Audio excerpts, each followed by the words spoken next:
ہماری اور آپ کی یہ مشترکہ خوش نصیبی ہے کہ درس قرآن کی اس بابرکت محفل میں ہم اور آپ شرکت کی سعادتیں حاصل کر رہے ہیں۔ اللہ رب العزت کی بارگاہ میں دعا ہے کہ وہ ہم سب کی حاضری کو قبول فرمائے اور ہمیں قرآن سیکھنے، سکھانے اور اس پر عمل کرنے کی توفیق عطا فرمائے۔ سورہ بنی اسرائیل کے حوالے سے ہماری گفتگو لگاتار جاری ہے اور اس سورت کی 24 آیات کریمہ کے حوالے سے آپ حضرات مکمل گفتگو سماعت کر چکے ہیں۔ آج میں آپ کے سامنے 25ویں آیت کریمہ کی روشنی میں کچھ باتیں عرض کروں گا۔ اللہ پاک کی بارگاہ میں دعا ہے کہ ہم سب کو حق بولنے، حق سننے اور حق پہ عمل کرنے کی توفیق عطا فرمائے۔ اللہ پاک سورہ بنی اسرائیل کی 25ویں آیت کریمہ میں ارشاد فرماتا ہے، ربکم اعلم بما فی نفوسکم ان تکونوا صالحین فانہ کان للأوابین غفورا، یعنی تمہارا رب خوب جانتا ہے جو تمہارے دلوں میں،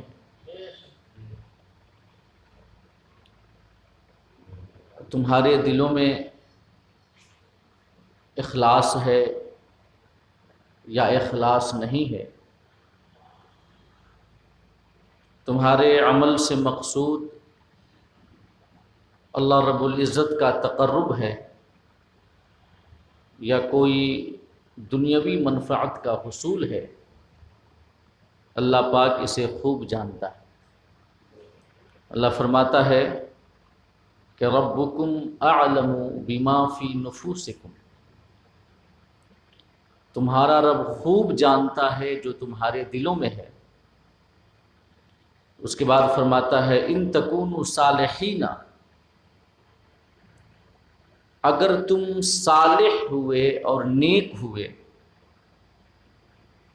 تو فإنہ کان للأوابین غفورا، تو بے شک اللہ توبہ کرنے والوں کو اور اس کی جانب رجوع کرنے والوں کو معاف کرنے والا ہے۔ یہ سورہ بنی اسرائیل کی 25ویں آیت کریمہ ہے، جو کہ پہلے بھی میں آپ کو بتا چکا ہوں کہ اس سے پہلے کی آیات میں اللہ رب العزت نے اپنی عبادت کرنے اور والدین کے ساتھ حسن سلوک کرنے کا حکم دیا ہے۔ اللہ پاک نے یہ ارشاد فرمایا کہ وَقَضَىٰ رَبُّكَ أَلَّا تَعْبُدُوا إِلَّا إِيَّاهُ وَبِالْوَالِدَيْنِ إِحْسَانًا، کہ تمہارے رب نے یہ حکم دیا کہ اللہ کے علاوہ کسی کی عبادت نہ کرو اور والدین کے ساتھ حسن سلوک کرو۔ اور پھر اس کے بعد اللہ پاک نے والدین کے ساتھ حسن سلوک ہم کیسے کریں اس کی مختلف صورتیں بیان کی، اور اس کے بعد اللہ فرماتا ہے کہ تمہارا رب خوب جانتا ہے جو تمہارے دلوں میں ہے۔ اگر تم صالح ہوئے، اگر تمہارے دلوں میں صلاح اور بھلائی اور نیکی ہوئی تو اللہ پاک توبہ کرنے والوں کو بخشنے والا ہے اور معاف کرنے والا ہے۔ تو اس حوالے سے علماء تفسیر نے لکھا ہے کہ اللہ رب العزت ہمیں اخلاص کا حکم دیتا ہے اور ریاکاری سے بچنے کی تلقین کرتا ہے. اور اللہ فرماتا ہے کہ اولاً تو اس نے حکم دیا کہ صرف میری عبادت کرو، اللہ پاک نے حکم دیا. اس کے بعد فرمایا کہ والدین کے ساتھ حسن سلوک کرو. یہ دو حکم دینے کے بعد اللہ کا یہ فرمان کہ تمہارا رب خوب جانتا ہے جو تمہارے دلوں میں ہے، یعنی اللہ رب العزت ہمیں یہ حکم دیتا ہے کہ ہم اللہ کی عبادت کریں تو ہمارا دل مخلص ہو اللہ کی عبادت کے ساتھ. ہم صرف اپنے رب کی عبادت کریں اور اس عبادت کو دکھاوے کے لیے یا کوئی دنیاوی نفع حاصل کرنے کے لیے نہ کریں. ایسی اگر ہم جب والدین کی خدمت کریں، ان کے ساتھ حسن سلوک کریں، تو اس سے بھی ہمارا مقصود رب کو راضی کرنا ہو اور اس کا بدلہ ہم اپنے رب سے چاہیں. یہ نہیں کہ کسی دنیاوی نفع کے لیے یا دنیا میں عزت پانے کے لیے کہ لوگ کہیں کہ فلاں شخص والدین کے ساتھ بڑا حسن سلوک کرنے والا ہے. اس کے لیے نہ کریں، بلکہ جو بھی عمل کریں وہ عمل محض اللہ کے لیے، اخلاص.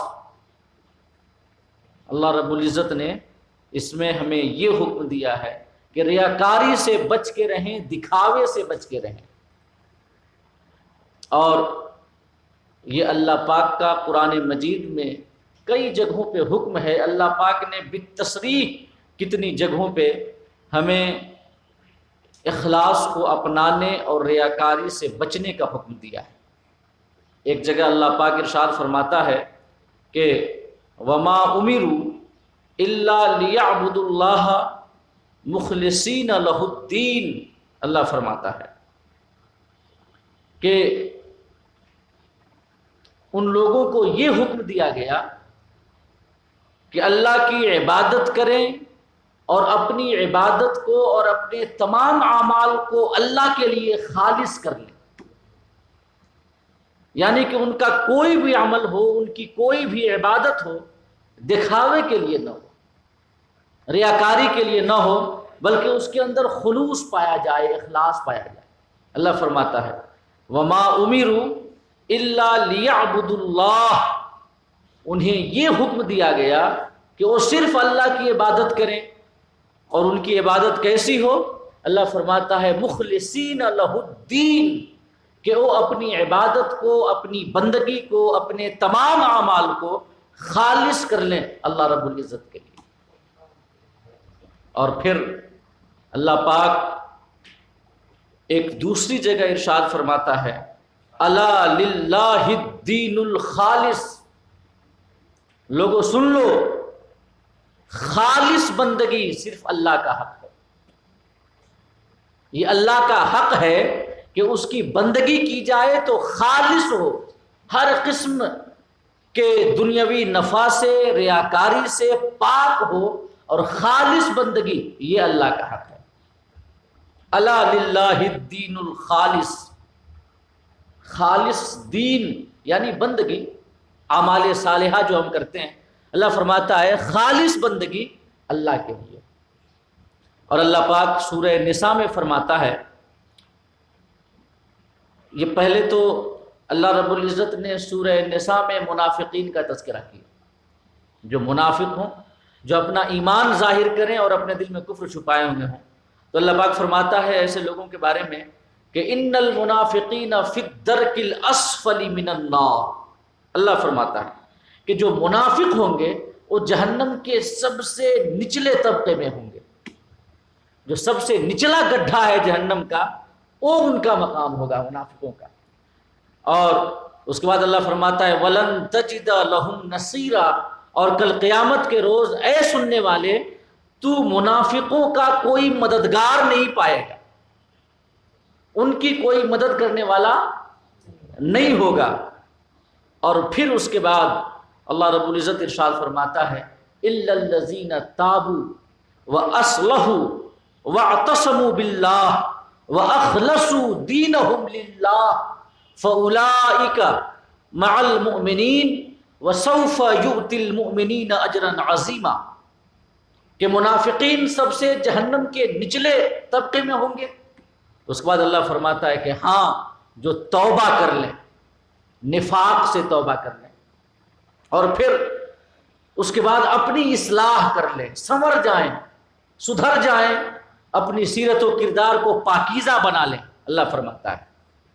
اور وَاعْتَصَمُوا بِاللَّهِ، اور اللہ کی رسی کو مضبوطی کے ساتھ تھام لیں. جو قرآن اللہ کی رسی ہے، یا اسلام جو اللہ کی رسی ہے، اور ایک تفسیر کے مطابق جو ہمارے آقا کریم کی ذات گرامی ہے، یہ علماء تفسیر نے فرمایا کہ اللہ کی رسی سے مراد یا تو قرآن ہے، یا تو اسلام ہے، یا ہمارے آقا ہیں. کیونکہ قرآن بھی ہمیں اللہ سے ملاتا ہے، اسلام بھی ہمیں اللہ سے ملاتا ہے، اور ہمارے آقا بھی ہمیں اللہ سے ملاتا ہے. تو اللہ پاک نے فرمایا کہ اللہ کی رسی کو مضبوطی کے ساتھ تھام لیں، اور اس کے بعد اللہ فرماتا ہے وَأَخْلَصُوا دِينَهُمْ لِلَّهِ، اور اپنے دین کو اللہ کے لیے خالص کر لیں. یعنی جو بھی وہ عمل کریں، جو بھی وہ بندگی کریں، اطاعت کریں، وہ اطاعت خالصتاً اللہ کے لیے ہو، اور کوئی دنیاوی نفع یا دنیاوی فائدہ ان کا مقصود نہ ہو. تو اللہ فرماتا ہے فَأُولَٰئِكَ مَعَ الْمُؤْمِنِينَ، تو ایسے لوگ ایمان والوں کے ساتھ ہیں.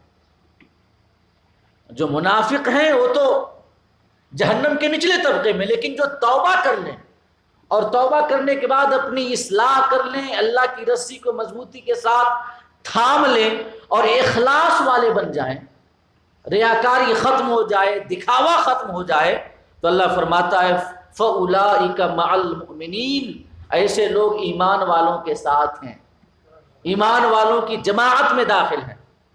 تو اللہ رب العزت نے ایمان والوں کی جماعت میں داخل ہونے کے لیے جو صفتیں بتائیں کہ توبہ، اصلاح کرنا، اللہ کی رسی کو مضبوطی کے ساتھ تھامنا، اس کے علاوہ ایک صفت اللہ نے یہ بھی بتائی کہ اخلاص کو اپنا لینا، ریاکاری سے بچ جانا. اخلاص جو اپنا لے تبھی وہ مومنین کی جماعت میں شامل ہوگا، اور ایمان والوں کی معیت انہیں حاصل ہوگی کل قیامت کے روز بھی اور دنیاوی اعتبار سے بھی.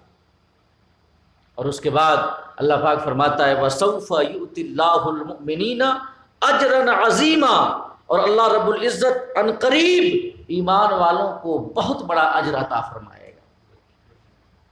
تو ایمان والوں کی جماعت میں داخل ہونے کے لیے اللہ پاک نے اخلاص کا ذکر کیا کہ اخلاص ایمان والوں کی صفت ہے.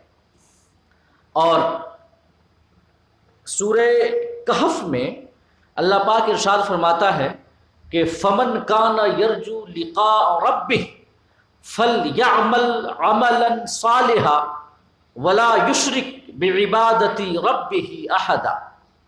اللہ فرماتا ہے کہ جو شخص اپنے رب سے ملنا چاہتا ہو، رب کی ملاقات چاہتا ہو، اور یہ چاہتا ہو کہ موت کے بعد اسے رب کا دیدار حاصل ہو، کل قیامت کے روز وہ اللہ رب العزت کو دیکھ کر کے سکون اور لذت حاصل کرے، تو اللہ پاک نے دو شرط بیان کی. دو شرط. پہلی شرط فَلْيَعْمَلْ عَمَلًا صَالِحًا، کہ اسے چاہیے کہ وہ نیک عمل کرے، اعمال صالحہ اپنا وتیرہ بنا لے، اپنی زندگی صلاح اور بھلائی اور نیکی کے خطوط پہ گزارے. فَلْيَعْمَلْ عَمَلًا صَالِحًا، نیک عمل کرے، یہ پہلی شرط. اور دوسری شرط اللہ فرماتا ہے وَلَا يُشْرِكْ بِعِبَادَتِ رَبِّهِ أَحَدًا، اور اپنے رب کی عبادت کے ساتھ کسی کو شریک نہ کرے. اللہ پاک فرماتا ہے ایک تو عمل صالح کرے، اور دوسری شرط اللہ نے یہ بیان کی کہ اس کا عمل صالح جو بھی ہو اخلاص کے ساتھ ہو، اور اپنی عبادت میں وہ کسی کو شریک نہ کرے. اس لیے کہ جو شخص دکھاوے کے لیے عبادت کرتا ہے، یا دنیا میں مال و منال حاصل کرنے کے لیے یا عزت حاصل کرنے کے لیے یا مقام اور مرتبہ حاصل کرنے کے لیے عبادت کرتا ہے تو ایسا شخص شرک کا ارتکاب کرتا ہے۔ شرک کے بھی کئی درجے ہیں۔ ایک شرک عقیدہ توحید کا مقابل ہے۔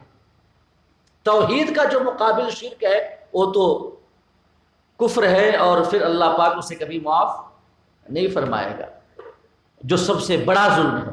اور اس کے علاوہ کچھ شرک خفی بھی ہیں، تو جب کوئی بندہ اپنی عبادت کو دکھاوے کے لیے کرتا ہے یا دنیاوی منفعت کے حصول کے لیے کرتا ہے تو ایسا شخص شرک خفی کا ارتکاب کرتا ہے۔ اور اللہ پاک نے فرما دیا کہ جو شخص رب کی ملاقات چاہتا ہو، رب کا دیدار چاہتا ہو، تو اس کے لیے دو شرطیں ہیں۔ پہلی شرط کہ اعمال صالحہ کرے، اور دوسری شرط کہ جو بھی عمل وہ کرے اخلاص کے ساتھ کرے، اس میں کسی قسم کا دکھاوا نہ ہو، دنیاوی نفع نہ ہو۔ اور اس آیت کریمہ کی جو شان نزول ہے اس کے حوالے سے حضرت طاؤس رضی اللہ تعالیٰ عنہ ایک تابعی بزرگ ہیں، اور اس کے علاوہ دوسرے تابعین بھی روایت کرتے ہیں کہ ایک بار ایک شخص نے اللہ کے رسول صلی اللہ علیہ وسلم سے یہ عرض کی کہ حضور یہ بتائیں کہ کوئی شخص کوئی بھلائی کا کام کرے، صدقہ کرے، اور اس سے اس کا مقصود یہ ہو کہ اسے اللہ کا تقرب حاصل ہو، اللہ پاک کا ثواب حاصل ہو، اور پھر ساتھ میں اس کی یہ بھی خواہش ہو کہ اس کی تعریف کی جائے، دنیا میں لوگ اس کی تعریف کریں، تو ایسے شخص کے ساتھ کیا معاملہ کیا جائے گا؟ کیا اسے ثواب ملے گا؟ کیا اسے اجر عطا ہوگا؟ یعنی نیت تو اس کی ہے تقرب کی، وہ آخرت کا ثواب چاہتا ہے، رب کی رضا چاہتا ہے اپنے عمل سے، لیکن ساتھ ہی ساتھ وہ شخص دنیاوی تعریف بھی چاہتا ہے، تو کیا اس کے ساتھ معاملہ کیا جائے گا؟ تو آقا کریم صلی اللہ علیہ وسلم نے کوئی جواب نہ دیا، آقا خاموش رہے۔ تو جب آقا خاموش رہے اور جواب نہ دیا ہمارے آقا نے، تو اللہ پاک نے یہ آیت کریمہ نازل فرمائی اسی وقت کہ فمن کان یرجو لقاء ربہ، کہ اس نے سوال کیا تھا کہ آخرت بھی چاہتا ہو، دنیا بھی چاہتا ہو، رب کی رضا بھی چاہتا ہو اور اپنی تعریف بھی چاہتا ہو، تو کیا ماجرا ہوگا اس کے ساتھ؟ تو اللہ پاک نے صاف ارشاد فرما دیا فمن کان یرجو لقاء ربہ، جو شخص رب کی ملاقات چاہتا ہو تو اس کے لیے ضروری ہے کہ جو بھی عمل کرے اس میں اخلاص کو اپنائے، اس میں اخلاص کو اپنائے، اور اپنے رب کی عبادت کے ساتھ کسی کو شریک نہ کرے۔ اور یہاں پر ذرا سا میں اس کی اور وضاحت کر دیتا ہوں کہ اکثر ایسا ہوتا ہے کہ کوئی شخص نیکی کرتا ہے، اعمال صالحہ کرتا ہے، اور اس کا مقصود تو یہ ہوتا ہے کہ رب کا تقرب حاصل ہو، رب کی رضا حاصل ہو، لیکن ساتھ ہی ساتھ کچھ اس میں دنیا کا بھی شائبہ آ جاتا ہے۔ مثال کے طور پہ کوئی شخص جہاد کرنے کے لیے جا رہا ہے، اصل مقصود تو اس کا یہی ہے کہ وہ رب کی رضا حاصل کرے، دین کی سرفرازی، اسلام کی بلندی کے لیے جہاد کرے، یہ اصل مقصود ہے اس کا، لیکن یہ نفس کے کہیں کسی گوشے سے مال غنیمت کی بھی آرزو آ جائے، یہ بھی خواہش آ جائے کہ لوگ ہمیں بہادر کہیں، مجاہد کہیں، غازی کہیں، شہید کہیں، یہ آرزو میں آ جائے۔ کوئی شخص حج پر جا رہا ہو، اصل مقصود تو یہی ہو کہ ہمیں حج کرنا ہے اور اللہ کے گھر کی زیارت کرنی ہے، رسول کے دربار میں حاضری دینی ہے، اصل مقصود یہی ہو، لیکن ساتھ ہی ساتھ کچھ اور مقاصد بھی آ جائیں۔ مثال کے طور پہ کچھ سامان تجارت رکھ لے، یا پھر وہ ایک جگہ رہ کے اوب چکا ہو، ذرا سا آب و ہوا کی چینجنگ اور تبدیلی سے سکون اور قلبی اطمینان حاصل کرنا بھی اس کا مقصود ہو جائے۔ یا نئی نئی جگہوں پر گھومنا، نئی نئی چیزوں کو ایکسپلور کرنا، جاننا، یہ بھی اس کا مقصود ہو، ہے کہ نہیں؟ یہ ہو سکتا ہے، بعید نہیں ہے۔ تو اگر ایسی صورت ہو تو اس وقت کیا اسے ثواب ملے گا، اجر کا حقدار ہوگا؟ تو اس حوالے سے امام غزالی علیہ رحمۃ و رضوان نے احیاء العلوم کے اندر بڑی تفصیلی بحث کی ہے۔ اس کے علاوہ امام رازی نے بھی اپنی شہرۂ آفاق تفسیر کبیر کے اندر بھی اس پر کچھ روشنی ڈالی ہے۔ تو جو امام رازی اور غزالی دونوں نے لکھا ہے، اس کا لب لباب اور نچوڑ یہ ہے کہ کوئی شخص کوئی بھی بھلائی کرے، کوئی بھی نیکی کرے، تو اس کا مقصود ہو اصل یہ کہ رب کی رضا حاصل ہو، لیکن ساتھ میں اگر دنیاوی مقصود بھی آ جائے، دنیاوی نفع بھی اس کا مطلوب بن جائے، تو اس صورت میں یہ دیکھا جائے گا کہ اس کی جو دونوں نیتیں ہیں، رب کی رضا کی نیت اور دنیاوی چیز کے حصول کی نیت، ان دونوں نیتوں میں قوت و ضعف کی نسبت کیا ہے؟ قوت و ضعف کے اعتبار سے دونوں کیسے ہیں؟ یا تو دونوں مساوی ہیں اور برابر ہیں، جتنی نیت رب کی رضا کی ہے اتنی ہی نیت دنیاوی منفعت کے حصول کی بھی ہے، یا ایک غالب ہے دوسرا مغلوب ہے، یعنی رب کی رضا کی نیت یہ غالب ہے اور دنیاوی مقصود مغلوب ہے، یا تو اس کا عکس ہے اور الٹ ہے کہ دنیاوی مقصود کو حاصل کرنے کی نیت یہ غالب ہے اور رب کی رضا حاصل کرنے کی نیت یہ مغلوب ہے۔ یہ تین صورتیں نکلتی ہیں۔ تو اگر پہلی صورت ہے کہ دونوں مساوی ہیں، یعنی کہ جتنی قوی رب کا تقرب حاصل کرنے کی نیت ہے اتنی ہی قوی دنیاوی چیز حاصل کرنے کی بھی نیت ہے، تو یہ امام رازی، امام غزالی دونوں نے لکھا کہ دونوں ایک دوسرے کو زائل کر دیں گے، اجر و ثواب اور عذاب کے اعتبار سے، کیونکہ ظاہر ہے نا کہ بندہ جب عمل سے، اپنی نیکی سے، اپنے اعمال صالحہ سے رب کا تقرب وہ نہ رکھے بلکہ کوئی دنیاوی منفعت یا ریاکاری یہ اس کا مقصود ہو، تو یہ تو گناہ ہے اور گناہ کی وجہ سے وہ عذاب کا بھی حقدار ہوگا۔ تو اگر دونوں نیتیں مساوی ہیں اور برابر ہیں قوت اور ضعف کے اعتبار سے، کہ دونوں کی قوت برابر ہے، تو اس حوالے سے یہ ہے علماء کا فیصلہ کہ نہ تو اسے ثواب ملے گا نہ تو اسے عذاب ملے گا،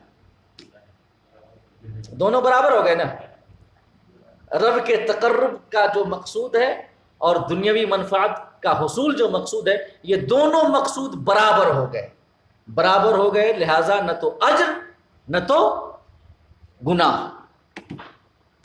اور اگر تقرب الہی کی نیت غالب ہو اور دنیاوی منفعت یا دنیاوی مقصد کا حاصل کرنے کی نیت جو ہے وہ مغلوب ہو، تو اس صورت میں اسے اجر اور ثواب ملے گا، لیکن یہ اجر و ثواب کم درجے کا ہوگا اس سے کہ اگر اس کی نیت فقط رب کا تقرب حاصل کرنا ہوتا تو اس وقت جو اجر ملتا اس سے یہ اجر بہت کم ہوگا اور تھوڑا ہوگا۔ اور اگر ایسا ہو کہ دنیاوی منفعت حاصل کرنے کی نیت غالب ہو اور رب کی رضا حاصل کرنے کی نیت مغلوب ہو، تو گناہ تو ہوگا لیکن اس صورت سے کم گناہ ہوگا جبکہ اس کا مقصود فقط ریاکاری ہوتی، فقط دکھاوا ہوتا، فقط دنیاوی منفعت کا حصول ہوتا اس کا مقصود، تو اس وقت گناہ زیادہ ہوتا۔ لیکن یہاں پر چونکہ دونوں چیزیں ہیں اور دنیاوی مقصود کی نیت غالب ہے اور تقرب الہی کی نیت مغلوب ہے، لہذا اسے گناہ ہوگا لیکن کم گناہ ہوگا۔ سمجھ رہے ہیں نا میں کہنا کیا چاہتا ہوں، بتانا کیا چاہتا ہوں؟ لہذا اگر ایسا ہو تو، اور یہ عام طور سے لوگ اس کا شکار ہو جاتے ہیں، تو اس وقت ہمیں اپنے دل کو خالص کر کے اپنی نیت جو رب کے تقرب کی ہوگی اسے غالب رکھنا چاہیے اور اسے مضبوط کرنا چاہیے، اور دل میں یہ خیال رکھنا چاہیے اصل مقصود رضائے الہی کا حصول ہے، باقی چیزیں فرعاً اور ضمناً حاصل ہو بھی جائیں تو کوئی بات نہیں۔ یہ نیت ایسی نیت ہے کہ اللہ پاک کی بارگاہ سے ہمیں امید ہے کہ ہم اجر کے حقدار ہوں گے۔ اور یہاں پر جو اللہ رب العزت نے فرمایا کہ فمن کان یرجو لقاء ربہ، جو رب کی ملاقات چاہتا ہو تو نیک عمل کرے اور اپنی عبادت کے ساتھ کسی کو شریک، اپنے رب کی عبادت کے ساتھ کسی کو شریک نہ کرے۔ تو یہاں پر یہ خالص اخلاص کا ذکر ہے کہ فقط رب کا تقرب مقصود ہو، اور وہ تقرب ایسا ہو کہ وہ نیت ایسی ہو کہ نہ تو وہاں پر کوئی دنیاوی نفع پیش نظر ہو نہ اخروی نفع پیش نظر ہو، نہ تو دنیا میں کچھ حاصل کرنا یہ نیت ہو، نہ تو آخرت کا ثواب اور جنت کی بہاریں اور نعمتیں حاصل کرنا یہ نیت ہو، کچھ بھی نہیں، بلکہ رب کی عبادت کرے فقط رب کی رضا کے حصول کے لیے، فقط رب کا تقرب حاصل کرنے کے لیے۔ تو جو اخلاص اس درجے کا ہوگا نا، تو پھر ایسے اخلاص رکھنے والے شخص کو موت کے بعد اللہ رب العزت کا دیدار نصیب ہوگا، اللہ کی ملاقات حاصل ہوگی۔ تو یہ جو آیات ہیں یہ ہمیں ترغیب دلاتے ہیں کہ ہم جو بھی عمل کریں فقط اپنے رب کی رضا کے لیے کریں۔ چونکہ آج کی نشست 9:45 بجے ختم کرنی ہے، مطلب تقریباً 10 بجے تک ہوگی، اچھا چلیے تو اور بہتر۔ تو یہ کچھ آیات ہیں، ایک اور آیت کریمہ پہ ذرا آپ غور کریں کہ اخلاص سے کتنا بڑا فائدہ اور کتنا بڑا نفع ہمیں حاصل ہوتا ہے اگر ہم اپنی نیت کو خالص کر لیں، تو کتنا اللہ رب العزت ہم پہ انعام و اکرام کرتا ہے۔ ایک ذرا آیت کریمہ پہ غور کر لیں۔ یہ آیت کریمہ ہے جس میں ابلیس کی اس عرض کو بیان کیا گیا ہے جب وہ جنت سے نکلتے وقت خدا کی بارگاہ میں پیش کیا تھا، جب اس نے حضرت آدم کو سجدہ نہیں کیا، اللہ پاک نے اسے اپنی بارگاہ سے نکال دیا، مردود قرار دیا، راندے دارگاہ یہ اسے بنا دیا۔ تو اس وقت ابلیس نے خدا کی بارگاہ میں جو عرض کیا تھا سنیں، پہلے تو اس نے مہلت مانگی کہ مولا مجھے مہلت دے دے قیامت تک، اللہ رب العزت نے اس کی دعا قبول کر لی۔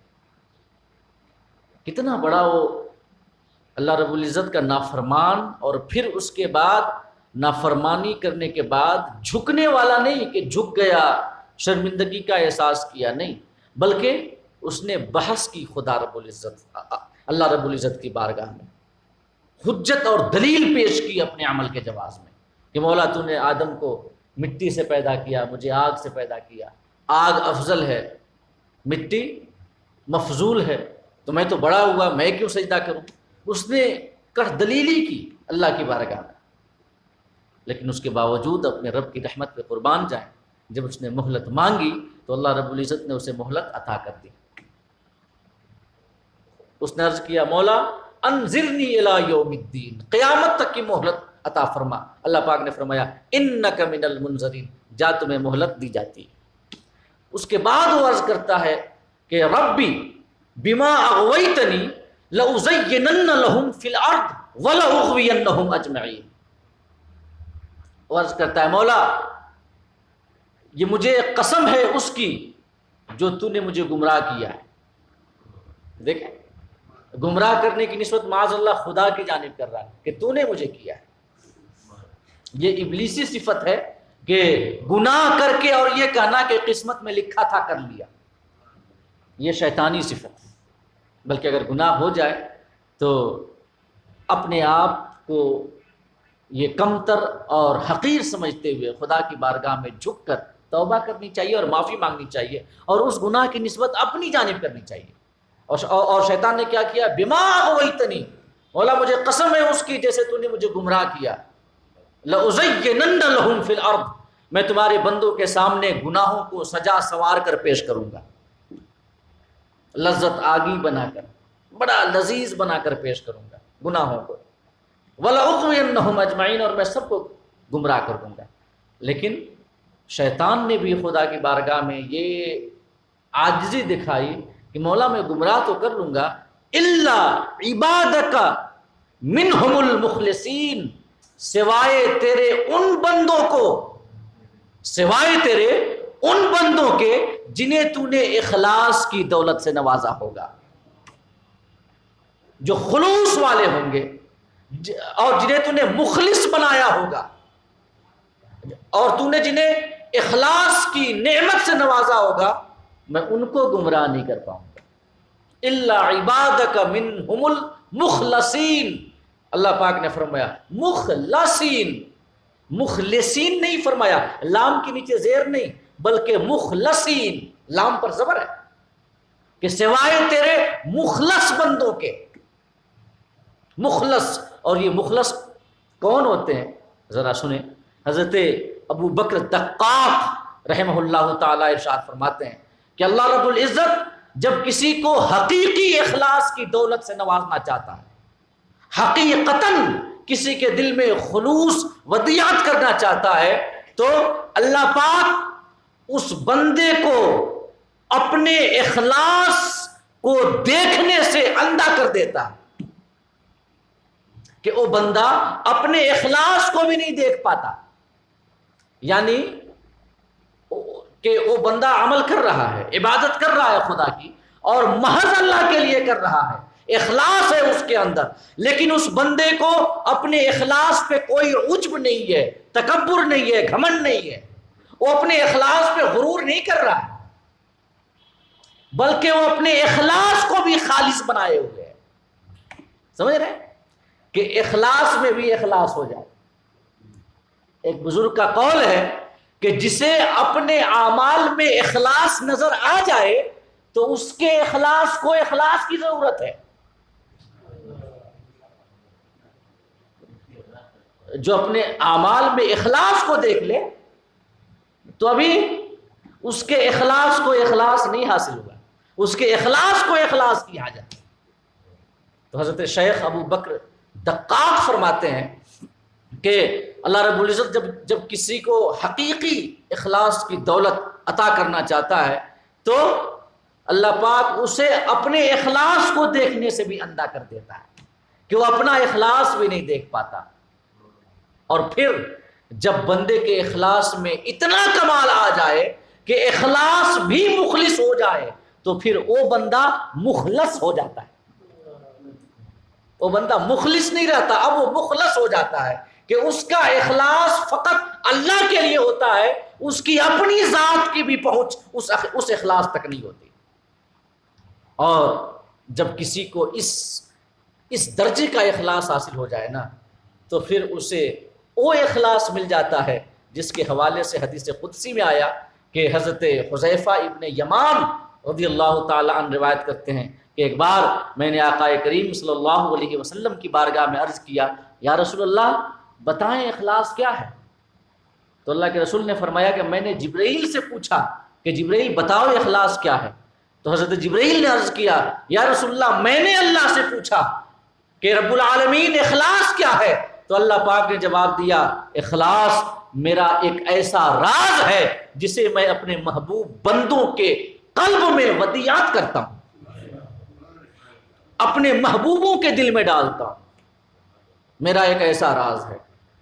تو اس درجے کا اخلاص کہ اخلاص میں بھی اخلاص ہو، اللہ کے رازوں میں سے ایک راز ہے جسے وہ بندہ بھی نہیں دیکھتا، اسے احساس ہی نہیں ہوتا کہ میں مخلص ہو کر رب کی عبادت کر رہا ہوں، کیونکہ یہ احساس اور شعور کہ میرے اندر اخلاص ہے تکبر اور عجب گھمنڈ پیدا کر دیتا ہے، فخر پیدا کر دیتا ہے، اور جب تکبر اور عجب آ جائے نا تو پھر اس اخلاص کے زائل ہونے میں وقت نہیں لگتا۔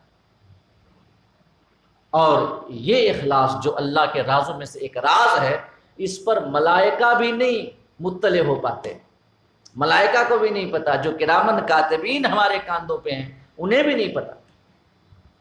یہ حقیقی اخلاص ہے، اور جب یہ اخلاص حاصل ہو جاتا ہے تو بندہ مخلص ہو جاتا ہے، اور جب بندہ مخلص ہو جاتا ہے، انہی مخلص بندوں کے بارے میں ابلیس نے خدا کی بارگاہ میں عرض کیا تھا، مولا میں تمہارے بندوں کے سامنے اعمال کو سجا کر سنوار کر گناہوں کو لذت آگی بنا کر پیش کروں گا اور سب کو گمراہ کر دوں گا، مگر جو تمہارے مخلص بندے ہوں گے نا وہ ہماری گمراہی سے اور ہمارے وبال سے محفوظ ہوں گے، کیونکہ میرے اندر یہ طاقت نہیں ہوگی کہ میں ان کے قدم کو جادہ حق سے بھٹکا سکوں۔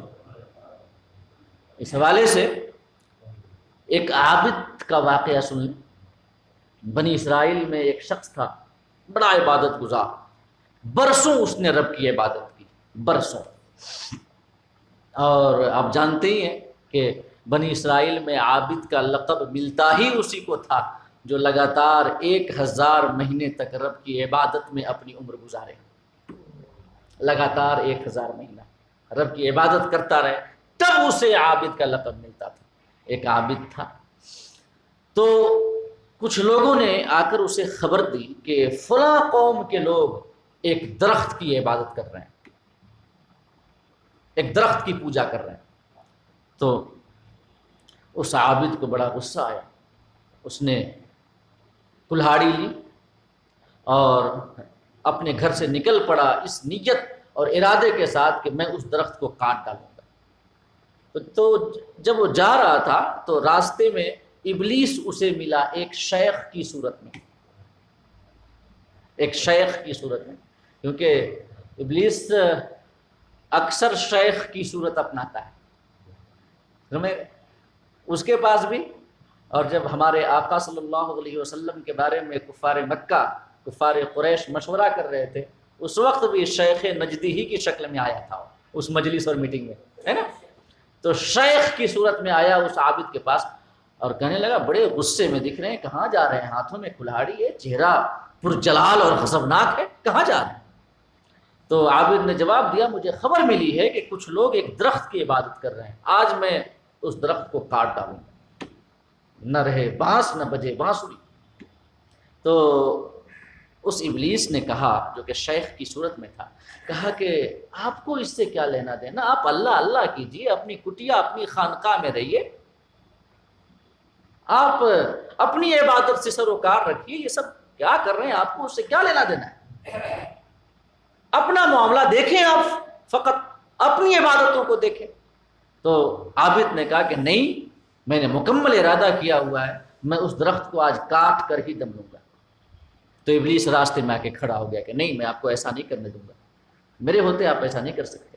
تو دونوں میں جنگ شروع ہوئی، عابد نے اسے زمین پہ پٹخ دیا اور اس کے سینے پہ سوار ہو گیا، ابلیس کو اسے زمین پہ گرا دیا اور سینے پہ وہ سوار ہو گیا۔ تو ابلیس نے کہا کہ سنیں، رکیں ذرا، ٹھہریں، مجھے آپ سے کچھ بات کرنی ہے، ایک میں بات کرنا چاہتا ہوں۔ تو عابد ہٹ گئے اور پھر ابلیس دوبارہ کھڑا ہوتا ہے اور کہتا ہے کہ دیکھیں، آپ کے اوپر اس درخت کا کاٹنا فرض یا واجب تو نہیں ہے، اللہ نے آپ کو حکم تو نہیں دیا، کتنے اللہ کے انبیاء ہیں ابھی، اگر اللہ رب العزت اس درخت کو کٹوانا چاہتا تو کسی نبی کی جانب وہی کر دیتا، وہ آ کر کے کاٹ ڈالتے، یا کسی کو حکم دیتے کہ وہ جا کر کاٹ دیتا۔ آپ کیوں جا رہے ہیں؟ آپ کے اوپر فرض یا واجب تو نہیں ہے، جو آپ کے اوپر فرض ہے اس کو دیکھیے نا، کیا ضرورت ہے یہ اتنا سارا معاملہ کرنے کی۔ تو یہ عابد کہتے ہیں کہ نہیں، تم چاہے جو بھی کہہ لو، تم مجھے اس درخت کو کاٹنے سے باز نہیں رکھ سکتے۔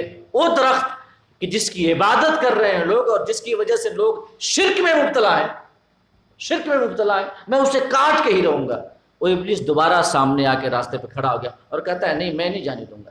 پھر جنگ شروع ہوئی، دوبارہ عابد نے اسے پٹخ دی، دوبارہ پٹخنی دے دی اور پھر یہ سینے پہ سوار ہو گیا۔ تو تیسری بار وہ ابلیس کہتا ہے کہ سنیں، میرے پاس ایک آپ کے لیے پرستاؤ ہے، اس پرستاؤ کو سن لیں۔ ایک مشورتاً میں آپ سے کچھ کہنا چاہتا ہوں، پھر اس کے بعد آپ جو چاہیے گا وہ کیجیے گا۔ دیکھیں ابلیس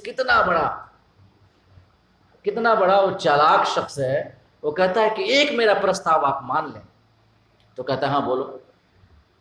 تو یہ ابلیس نے کہا کہ آپ فقیر آدمی ہیں، آپ اپنی ضروریات بھی پوری نہیں کر پاتے، اور لوگوں کی جو نظر و نیاز ہوتی ہے اس کے سہارے آپ کی زندگی چل رہی ہے، تو کیا آپ کا من نہیں کرتا کہ آپ اپنی زندگی بھی بہتر طریقے سے گزاریں، ساتھ ہی میں اپنے بھائیوں اور رشتہ داروں کے ساتھ حسن سلوک کریں، یہ ان کے اوپر خرچ کریں، انہیں بھی تحفہ تحائف دیں، اپنے بھائیوں کی مدد کریں، غریبوں، بیواؤں، بے سہاروں کی مدد کریں؟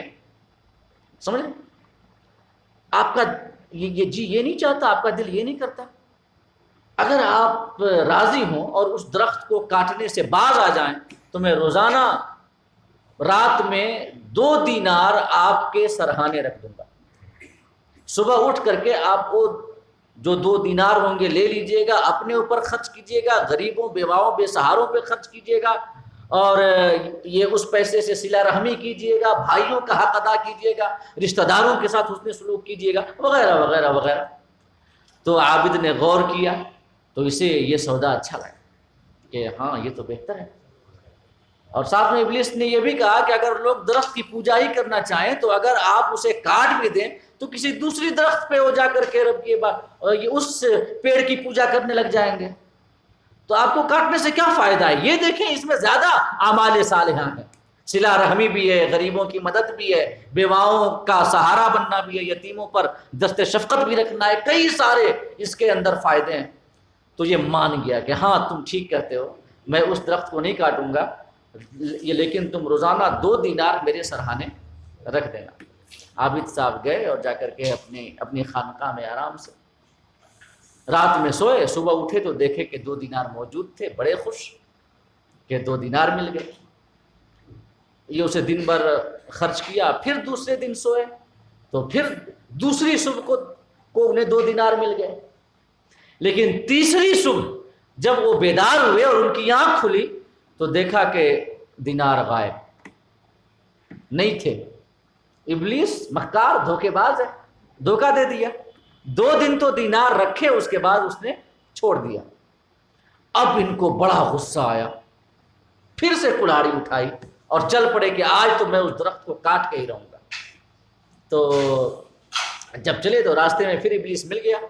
کہاں چلے؟ تو درخت کاٹنے، تم دھوکے باز ہو، تم نے وعدہ کیا تھا کہ ہر رات تم ہمارے سرہانے 2 دینار رکھو گے، 2 دن رکھے تم نے، اس کے بعد غائب کر دے، غائب ہو گئے تم، میں آج اس درخت کو کاٹ کے رہوں گا۔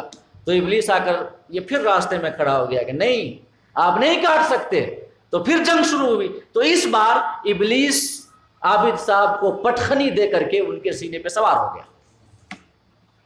سینے پہ سوار ہو گیا، اور پھر اس کے بعد گلا دباتے ہوئے کہنے لگ گیا کہ اگر تم نے ہماری بات نہیں مانی اور اس درخت کو کاٹنے پہ مصر رہے اور اس ضد پہ اڑے رہے تو میں تمہیں جان سے مار دوں گا۔ تو عابد صاحب نے معافی مانگی، کہا کہ نہیں میں نہیں کاٹوں گا، اب تم مجھے چھوڑ دو۔ تو ابلیس نے انہیں چھوڑ دیا۔ تو پھر عابد صاحب نے اس ابلیس سے پوچھا بتاؤ تو، پہلے میں 2 بار تم پہ غالب آ گیا اور آج میں مغلوب کیسے ہو گیا؟ آج تم جیت گئے، میں ہار گیا، میں 2 بار تمہیں پٹخنی دے چکا ہوں اور آج تم غالب آ گئے۔ تو ابلیس نے کہا کہ آج آپ غالب آ ہی نہیں سکتے تھے، کیونکہ پہلے روز جو آپ نکلے تھے نا، اس روز آپ کا عمل خالص تھا، آپ کا غضب محض اللہ کے لیے تھا، آپ کا غصہ محض رب کی رضا کے لیے تھا۔ اس روز جب آپ اس درخت کو کاٹنے کے ارادے سے نکلے تھے تو اس ارادے میں کسی دنیاوی فائدہ کا شائبہ تک بھی نہیں تھا، مگر آج آپ کا غصہ محض رب کے لیے نہیں تھا بلکہ 2 دیناروں کے لیے تھا۔ آپ کو دینار نہیں ملے تو آپ کو غصہ آیا تھا آج، لہٰذا آپ کے اندر آج اخلاص نہیں تھا، لہٰذا آپ مخلص بندوں کی فہرست سے نکل گئے، اور مجھ سے وہی جیت پاتے ہیں جو مخلص ہوتے ہیں، جن کے اندر اخلاص ہوتا ہے۔ تو یہ اخلاص کا سب سے بڑا فائدہ کہ جب کوئی شخص اخلاص کے ساتھ عمل کرتا ہے تو اللہ رب العزت اسے ابلیس سے تحفظ عطا فرماتا ہے۔ ہر بندے کے لیے یہ نہیں ہے الا عبادک منہم المخلصین. کوئی کہتا ہے ہم بھی تو بندے ہیں، ہم کیوں نہیں بچ پاتے؟ سب کے لیے نہیں ہے، جن کے اندر اخلاص کی نعمت ہوگی نا ان کے لیے ابلیس سے تحفظ اور ابلیس سے حفاظت کا وعدہ ہے. اور اس حوالے سے ایک آخری روایت سن لیں، پھر انشاءاللہ اگلی نشست میں ہم اسی موضوع پہ گفتگو کریں گے. ذرا تفصیلی موضوع ہے، لمبا عنوان ہے. کہ ایک حدیث میں آیا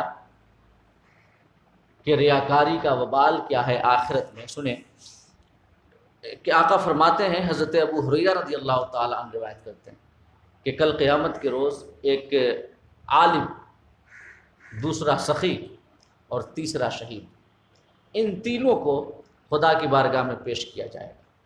سب سے پہلے عالم خدا کی بارگاہ میں کھڑا ہوگا. اللہ پاک عالم سے پوچھے گا کہ میں نے تمہیں علم کی نعمت سے نوازا، تمہیں عالم بنایا، تو تم نے کیا کیا، اپنی زندگی کیسے گزاری؟ تو عالم نے کہا مولا، یہ عالم کہے گا مولا میں نے اپنے علم کے مطابق عمل کیا اور پھر اس کے بعد لوگوں کو میں نے دین کی باتیں بتائیں.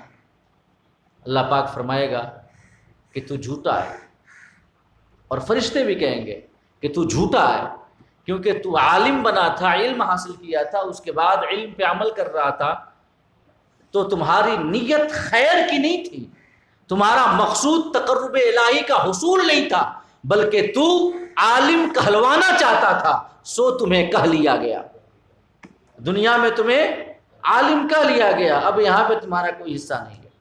یہ پھر اس کے بعد سخی کو خدا کی بارگاہ میں پیش کیا جائے گا. سخی وہ اللہ کی بارگاہ میں کھڑا ہوگا، اللہ رب العزت اس سے پوچھے گا کہ بتاؤ میں نے تمہیں مال و دولت کی نعمت سے نوازا، تم نے کیا کیا؟ تو مالدار سخی عرض کرے گا مولا میں نے اس مال کو خدا کی بارگاہ میں، یہ تمہاری راہ میں مولا خرچ کیا، غریبوں کی مدد کی، یتیموں بے سہاروں کا سہارا بنا، بیواؤں کا سہارا بنا، ان کی امداد کی میں نے. تو اللہ پاک اور فرشتے اور اللہ پاک بھی یہ فرمائیں گے کہ تو جھوٹ کہتا ہے، تو مال خرچ کرتا تھا اس لیے نہیں کہ تمہیں میری رضا حاصل ہو، میری خوشنودی حاصل ہو، بلکہ اس لیے تاکہ لوگ تمہیں سخی کہیں، سو تمہیں دنیا میں لوگوں نے سخی کہہ لیا، اب یہاں پر تمہارا کچھ نہیں ہے. پھر اس کے بعد شہید کو خدا کی بارگاہ میں پیش کیا جائے گا. اللہ اس شہید سے پوچھے گا کہ بتاؤ تو نے کیا کیا؟ تو وہ شہید عرض کرے گا مولا تو نے جہاد کو فرض کیا، ہم نے تمہارے حکم پر عمل کرتے ہوئے جنگ کی تمہاری راہ میں، اسلام کی سربلندی کے لیے، یہاں تک کہ میں شہید ہو گیا. اللہ پاک فرمائے گا تو جھوٹ کہتا ہے. فرشتے کہیں گے تو جھوٹ کہتا ہے، تو اس لیے نہیں جہاد کرتا تھا کہ تمہیں میرا تقرب حاصل ہو، تو اس لیے جہاد کرتا تھا کہ تمہیں مجاہد اور غازی کہا جائے، تمہیں بہادر سمجھا جائے، لہٰذا تمہیں دنیا میں مجاہد بھی کہہ دیا گیا، غازی بھی تم کہہ لیے گئے، تم شہید بھی کہہ لیے گئے، اب یہاں پہ تمہارا کوئی حصہ نہیں ہے. پھر اس کے بعد اللہ کے رسول صلی اللہ علیہ وسلم نے حضرت ابو ہریرہ کی ران پر خط کھینچتے ہوئے، آپ نے حضرت ابو ہریرہ کی ران پہ آقا نے خط کھینچتے ہوئے ارشاد فرمایا کہ ابو ہریرہ یہ وہ تین پہلی جماعت، یہ پہلے لوگ ہوں گے تین کہ جن کو جہنم کی آگ میں ڈالا جائے گا. آقا فرماتے ہیں. اور جب اسی حدیث کو حضرت ناطل بن قیس علی رحمت و رضوان نے حضرت امیر معاویہ رضی اللہ تعالی عنہ کی بارگاہ میں پیش کیا. حضرت امیر معاویہ جو کہ ایک جلیل القدر صحابی ہیں، جن کی امانت داری کا اس سے بڑا ثبوت کوئی نہیں ہو سکتا کہ آقا نے انہیں وحی الہی کا امین بنایا اور وحی لکھنے کی ذمہ داری انہیں عطا کی، جو کہ اول ملوک اسلام ہیں، اسلام کے پہلے بادشاہ ہیں، حضرت امیر معاویہ رضی اللہ تعالیٰ، جن کی بادشاہی کی جانب اشارہ کرتے ہوئے اللہ پاک نے پچھلی کتابوں میں یہ ارشاد فرمایا ہے کہ ہجرتہ بالمدینہ وملکہ بالشام، کہ جو ہمارے آخری رسول ہوں گے، اللہ پاک نے بیان کیا ہے پچھلی کتابوں میں کہ جو ہمارا آخری رسول ہوگا، جن کا نام نامی محمد ہوگا، ان کی ہجرت گاہ مدینہ ہوگی اور ان کی بادشاہت ملک شام میں قائم ہوگی. اللہ پاک نے بیان کیا ہے، یعنی ہمارے رسول کی بادشاہت ملک شام میں قائم ہوگی. تو ہمارے آقا کی بادشاہت ملک شام میں کس نے قائم کی؟ حضرت امیر معاویہ رضی اللہ تعالیٰ عنہ نے قائم کی۔ تو حضرت امیر معاویہ پہلے اسلام کے بادشاہ ہیں، مگر ان کی بادشاہی ہمارے رسول کی بادشاہی ہے، اور جن کے حوالے سے آقا کریم صلی اللہ علیہ وسلم نے دعا کی، مولا تو معاویہ کو ہادی بنا دے اور مہدی بنا دے، ہادی اور مہدی دونوں بنا دے، یعنی تو انہیں ہدایت عطا کر اور ان کے واسطے سے لوگوں کو ہدایت عطا فرما۔ ہادی اور مہدی ہیں وہ، حضرت امیر معاویہ وہ ہیں جن کے حوالے سے آقا کریم صلی اللہ علیہ وسلم نے ارشاد فرمایا، جو کوئی بھی شخص معاویہ سے کشتی لڑے گا تو معاویہ اس پر غالب ہو جائیں گے، معاویہ اس پر غالب ہو جائیں گے۔ حضرت علی رضی اللہ تعالی عنہ تک جب یہ حدیث پہنچی تو آپ نے فرمایا کہ اگر یہ حدیث مجھے پہلے پہنچ چکی ہوتی تو میں امیر معاویہ سے کبھی خلافت کے معاملے میں جنگ نہیں کرتا۔ تو اللہ والے بڑوں کی بڑی شانیں ہیں، اور آج ان بڑوں کی باتوں کی وجہ سے آپس میں اختلاف و فتنہ پھیلایا جاتا ہے۔ حضرت امیر معاویہ کی شان میں، صحابہ کرام کی شان میں گستاخان رسول کا ایک جتھا تیار ہو چکا ہے، جو کہ اپنی باطل فکروں کو اور اپنے غلط نظریات و خیالات کو بڑا مشہور کر رہا ہے۔ یاد رکھیں، اہل بیت کی محبت اور صحابہ کی محبت، یہ دونوں محبتیں کبھی جدا نہیں ہو سکتی۔ جہاں پہ اہل بیت کی محبت ہو اور صحابہ کی محبت نہ ہو تو اہل بیت کی محبت اسے کوئی فائدہ نہیں پہنچائے گی، اور جو شخص صحابہ کی محبت کا دعوے دار ہو اور اہل بیت کی عظمت کا انکاری ہو تو ایسا شخص ناسبی اور دشمن اہل بیت اور جہنمی کتوں میں سے ایک کتا ہے۔ یاد رکھیں کہ ہمارا یہ وطیرہ ہے کہ ہمارے دلوں میں اہل بیت کی بھی محبت ہوتی ہے، اور تمام صحابہ بشمول حضرت امیر معاویہ رضی اللہ تعالی عنہ کی بھی محبت ہے۔ تو حضرت امیر معاویہ رضی اللہ تعالی عنہ کی بارگاہ میں جب یہ واقعہ پیش کیا گیا کہ عالم کا، سخی کا، شہید کا، تو یہ روایتوں میں آتا ہے کہ حضرت امیر معاویہ کی ہچکی بن گئی، آپ رونے لگ گئے، اور آپ اتنی شدت کے ساتھ روئے کہ لگتا تھا کہ آپ کی روح پرواز کر جائے گی۔ اور پھر اس کے بعد حضرت امیر معاویہ رضی اللہ تعالی عنہ نے یہ آیت کریمہ پڑھی اور فرمایا کہ اللہ نے سچ فرمایا ہے کہ من کانا یرید الحیات الدنیا وزینتها نوفی الیہم اعمالہم فیہا وہم فیہا لا یبخسون، کہ جو لوگ دنیا چاہیں، دنیاوی مال چاہیں، دنیاوی دولت چاہیں، یا دنیاوی مقصود جن کا ہو ہر قسم کے اعمال خیر سے، تو اللہ پاک نے فرمایا کہ ہم دنیا میں انہیں پورا دیں گے اور کوئی کمی نہیں کریں گے۔ جیسے اللہ نے عالم سے اللہ پاک فرمائے گا کہ ہم نے تمہیں دنیا میں عالم کہلوا دیا، سخی سے فرمائے گا کہ ہم نے تمہیں دنیا میں سخی کہلوا دیا، شہید سے فرمائے گا کہ ہم نے دنیا میں تمہیں مجاہد ہم نے تمہیں کہلوا دیا۔ تو حضرت امیر معاویہ نے کہا کہ اللہ نے سچ فرمایا ہے کہ جو دنیا چاہتا ہے اللہ اسے بغیر کمی کے دنیا عطا کرتا ہے، اور جو آخرت چاہتا ہے اللہ رب العزت اسے بے حساب اخروی نعمتیں عطا کرتا ہے۔ لہذا اخلاص عمل کو ہمیں چاہیے کہ لازم پکڑ لیں، اپنی عبادتوں کو برباد نہ کریں۔ یہ مشقت ہے، تکلیف ہے، یہ عبادت کر رہے ہیں تو جو عبادت کی مشقت ہے وہ تو برداشت کر رہے ہیں، تکلیف ہم برداشت کر رہے ہیں، پھر ریاکاری یا اپنے عمل سے دنیاوی چیز کو اپنا مقصود بنا کر کے ہم اس سے حاصل ہونے والے اجر و ثواب کو کیوں ضائع کریں۔ لہٰذا ہمیں چاہیے کہ ہم اپنے قلب کو خالص کریں اور اپنی نیت کو صادق کریں۔ اسی مضمون پہ کچھ اور باتیں اگلی نشست میں آپ کے سامنے پیش کروں گا۔ اللہ رب العزت ہم سب کو کہنے اور سننے سے زیادہ عمل کرنے کی توفیق عطا فرمائے۔